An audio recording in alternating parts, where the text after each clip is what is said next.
오늘이 마지막 이제 재림입니다. 재림이란 예수님께서 다시 오신다라는 약속의 말씀입니다. 시간적으로는 아직 이루어지지 않았어요. 하지만 우리가 믿음 안에서 다른 네 가지보다도 어떻게 보면 더 우리에게 강력한 영향력을 주는 것이 바로 이 재림의 복음입니다. 예수님께서는 2000년 전에 이 땅에 아기 예수님으로 오셨습니다. 크리스마스 아시죠? 아기 예수님 탄생으로 이 땅에 오셨습니다. 예수님께서 십자가에서 우리를 위해 죽으시고 다시 부활하심으로 우리를 구원해 주셨습니다. 그리고 승천하셨고 지금은 하나님 보호자 우편에 앉아 계신다라고 성경은 우리에게 말씀합니다. 그 예수님이 다시 오신다는 거예요. 다시 아기의 모습으로 오시냐? 아니요. 다시 오실 때는 심판주, 세상의 마지막 날에 우리를 심판하는 심판주의 모습으로 이 땅에 다시 오신다라고 말씀하셨습니다. 성경은 예수님께서 다시 오시면 죽은 자나 살아있는 자나 모두 다 심판하고 천국과 지옥으로 나누신다라고 말씀합니다. 그러므로 재림의 복음은 누군가에게는 아주 두려운 것이 될 수도 있고 또 누군가에게는 아주 기대되고 기다려지는 사실이 될 수도 있습니다. 천국을 믿고 있고 예수님을 믿음으로 구원받고 천국 갈 저와 여러분들에게 이 재림은 할렐루야, 왜 이렇게 늦게 오셨어요 예수님? 기다렸습니다. 사모하는 날이 될 줄 믿습니다. 아멘. 예수님께서 이 땅에 오시면 우리를 천국으로 인도해 가실 거예요. 그렇기 때문에 이 재림이란 건 우리에게 어려운 것도 아니고 두려운 것도 아니고 우리의 소망이고 예수님의 약속의 복음, 좋은 소식인 줄 믿습니다. 오늘 본문 말씀은 요한계시록의 마지막 장입니다. 22장이고요. 성경의 마지막 장의 말씀입니다. 예수님께서 이렇게 저와 여러분들에게 말씀하십니다. 함께 보겠습니다. 보라, 내가 속히 오리니 내가 줄 상이 내게 있어 각 사람에게 그가 행한 대로 갚아주리라. 나는 알파와 오메가요, 처음과 마지막이요, 시작과 마침이라. 나는 누구일까요? 예수님이시죠. 예수님께서 속히 다시 오시겠다라고 우리에게 말씀해 주십니다. 또한 예수님께서 우리에게 주실 상이 있다라고 말씀하고 계십니다. 각 사람에게 행한 대로 상을 준비하고 상을 줄 것이다 라고 말씀해 주십니다. 이 약속의 말씀이 있기 때문에 우리는 다시 오실 그 예수님의 재림을 기대하는 것이고 소망하는 것이고 우리가 믿고 나아가는 줄 믿습니다. 예수님의 재림을 사모할 수 있는 저와 여러분들 되시길 축복합니다. 그날이 두려운 날이 아니라 기대되는 날, 어떤 상을 준비하셨을까 기대하는 저와 여러분들 되기를 축복합니다. 사실은 예전에 저는 이 천국의 상급에 대해서 조금 부정적인 생각을 갖고 있었습니다. 여러분 한번 생각해 보세요. 예전에 목사님들 설교 때 이런 얘기 하셨습니다. 신앙생활 열심히 하고 이 땅에서 하나님 기뻐하시는 삶을 살다가 천국 가신 분들은 천국 가면 면류관이 기다리고 있습니다. 그런데 이 땅에서 겨우 예수님 믿고 겨우겨우 턱걸이로 구원받은 분들은 천국 가면 개털모자가 면류관이 아니라 개털모자가 기다리고 있다.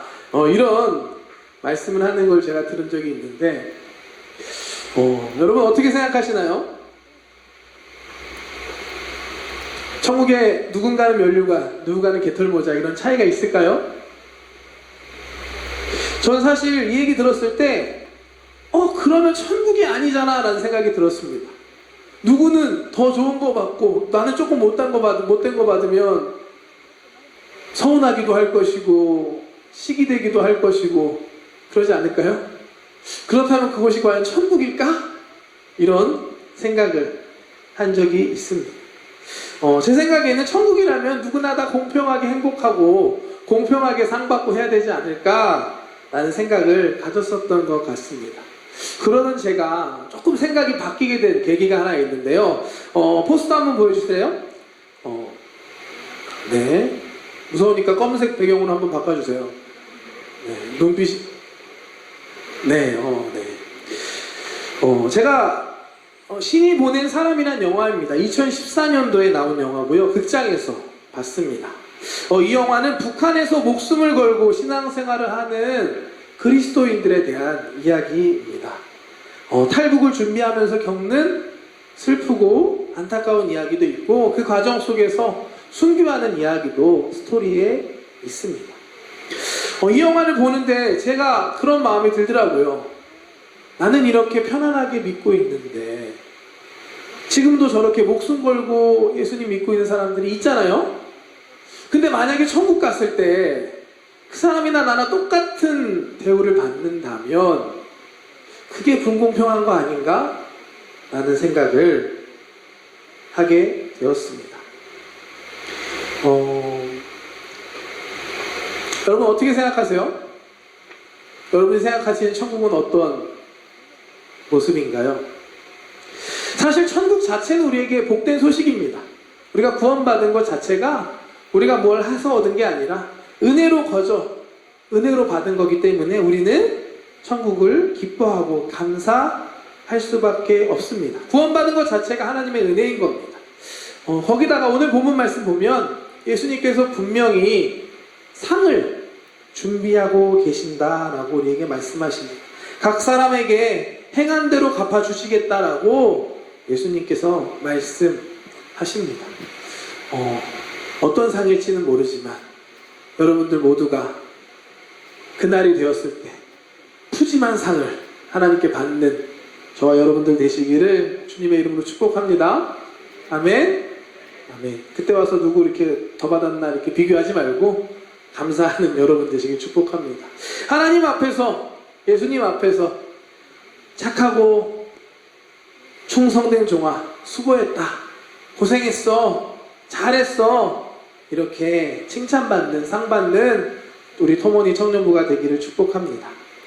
오늘 말씀 보면 한 가지 더 조금 의구심이 드는 표현이 하나 있습니다. 그건 예수님께서 속히 오신다라는 말씀입니다. 아까 말씀 보시면 보라 내가 속히 오리니 라고 말씀해 주셨잖아요. 그런데 이미 예수님 승천하시고 나서 2000년이 지났습니다. 속히 오신다고 하신 예수님이 여전히 아직도 오지 않으셨습니다. 물론 성경 말씀 보면 1000년이 하루 같고 하루가 1000년 같다 이런 표현이 있는데 아무리 그래도 금방 오신다는 예수님 너무 안 오시는 거 아닌가 라고 생각할 수 있습니다. 사도 바울은 이런 얘기도 했어요. 예수님 금방 오실 거니까 독신으로 사는 게 유익이다. 억울하지 않을까 싶네요. 왜 예수님께서는 속히 오신다라고 우리에게 말씀하셨을까요? 사실 예수님께서는 그때와 그 시는 아무도 모른다, 오직 하나님 아버지만 아신다라고 말씀해 주셨습니다. 사도행전 1장 6절에서 7절 말씀 보겠습니다. 그들이 모였을 때 예수께 여쭈어 이르되 주께서 이스라엘 나라를 회복하심이 이때이니까 하니 이르시되 때와 시기는 아버지께서 자기의 권한에 두셨으니 너희가 알 바 아니요. 때와 시기는 하나님 아버지의 권한이다. 너희가 알 바 아니다. 라고 확실하게 말씀하셨습니다. 예수님께서 부활하신 후에 제자들에게 함께 하시면서 하나님의 나라에 대한 일들을 말씀해 주셨다고 합니다.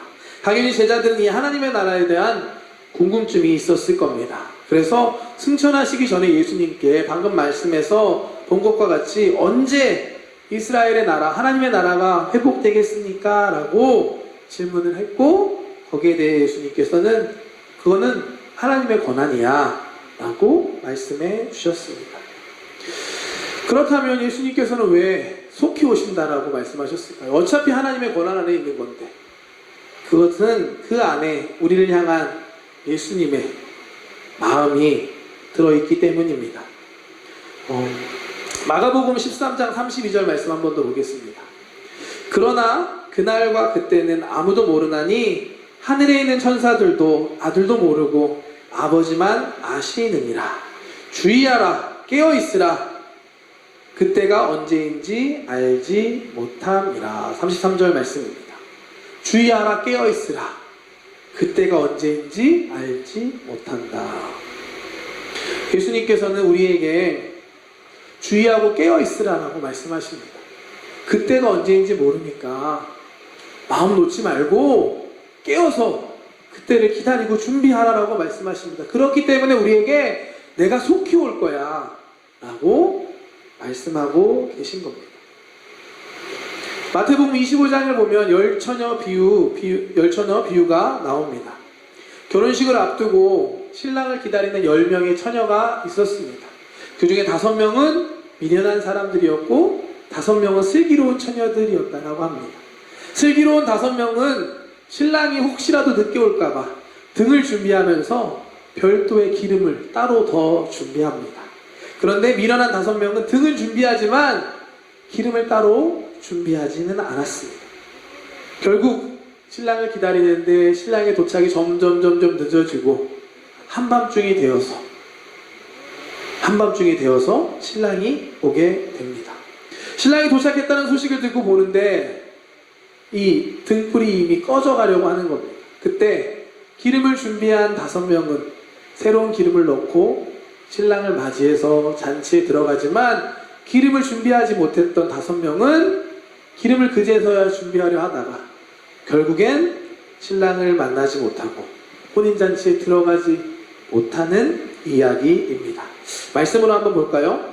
그들이 사러 간 사이에 신랑이 오므로 준비하였던 자들은 함께 혼인잔치에 들어가고 문은 닫힌지라. 그 후에 남은 처녀들이 와서 이르되 주여 주여 우리에게 열어주소서.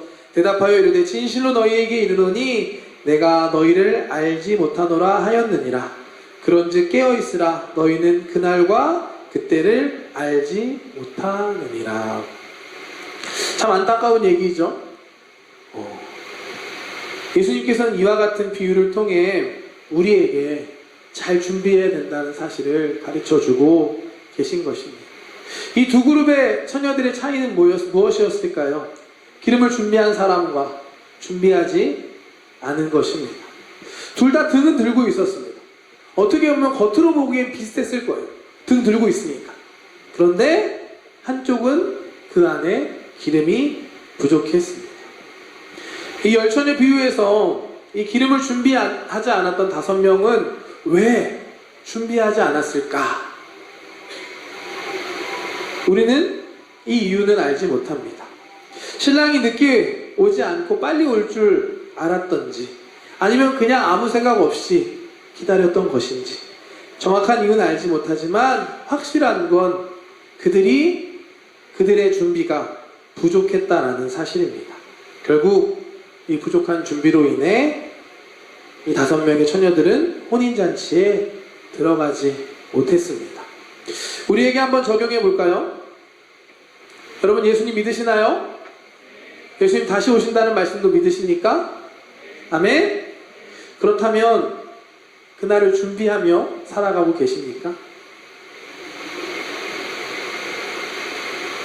여러분들의 삶에서 예수님의 다시 오심을 준비하는 어떠한 것이 있으신가요? 혹시 아무 생각 없이 그냥 하루하루를 살아가고 계시진 않습니까? 이 세상이 전부인 것처럼 이 세상에서만 열심히 최선을 다해서 살아가고 있진 않으십니까? 이 땅에서의 삶의 어려움 때문에 슬퍼하고 낙심하고 좌절하고 계시진 않으십니까? 여러분들에게 정말 재림의 믿음이 있고 그날을 준비하는 삶을 살고 계신가요? 오늘 말씀 준비하면서 제 모습을 다시 한번 돌아봤습니다. 물론 저는 믿습니다. 예수님 다시 오시는 거. 그렇다면 제 삶에 그날을 준비하며 하고 있는 게 뭔가 있을까? 열심히 사역은 하고 있지만 특별히 준비하는 것은 없구나라는 걸 깨달았습니다. 여러분들 어떠십니까? 오늘 이 자리에 나와서 예배하는 게 준비하는 거가 될 수도 있어요. 예배하면서 믿음을 지키고 있으니까. 정말로 예수님의 재림의 때를 믿음으로 그날을 준비한다면 우리가 살아가는 오늘의 삶이 새롭게 변화될 줄 믿습니다. 이와 같은 변화가 저와 여러분들에게 있기를 주님의 이름으로 축복합니다. 요한복음 22장 20절 말씀 보겠습니다. 이것들을 증언하신 이가 이르시되 내가 진실로 속히 오리라 하시거늘 아멘 주 예수여 오시옵소서. 예수님께서 말씀하십니다. 내가 진실로 속히 오리라. 우리가 예상하는 것보다 빨리 오실 줄 믿습니다. 그날을 기다리면서 아멘 주 예수여 오시옵소서 사모하며 기대하며 그날을 준비하는 그 말을 맞이할 수 있는 저와 여러분들 되시기를 주님의 이름으로 축복합니다. 아멘. 지난 5주간 우리 오중 복음에 대해서 말씀을 나누었습니다. 2년 만에 또 이 오중 복음을 나누었는데 저에게도 새롭게 깨달은 것이 있었고 은혜가 되는 시간들이었습니다. 우리가 중생, 성령 충만, 신유, 축복, 재림 듣고 끝나서는 안 됩니다. 우리의 삶에 이것들이 체험이 되어져야 하고 우리가 그렇게 누리며 살아가야만 합니다. 중생의 복음 날마다 새롭게 되는 은혜가 저와 여러분들에게 있기를 축복합니다. 하나님의 자녀답게 이 땅을 멋지게 살아나는 우리 토모니 청년부 되시기를 주님의 이름으로 축복합니다. 내 힘이 아니라 매일매일 함께하는 성령님과 동행하면서 성령님의 능력으로 승리하는 여러분 되시길 축복합니다. 믿음과 기도로 신유를 하나님의 능력을 경험하는 여러분들 되시길 축복합니다. 이미 받은 축복 믿음으로 누리면서 꿈꾸고 선포하면서 축복된 삶을 살 수 있는 청년들 되기를 축복합니다. 재림의 복음 그냥 아는 것에 그치는 것이 아니라 정말로 그날을 소망하며 기대하면서 예수님이 오실 그날을 준비할 수 있는 저와 여러분들 되시기를 주님의 이름으로 축복합니다.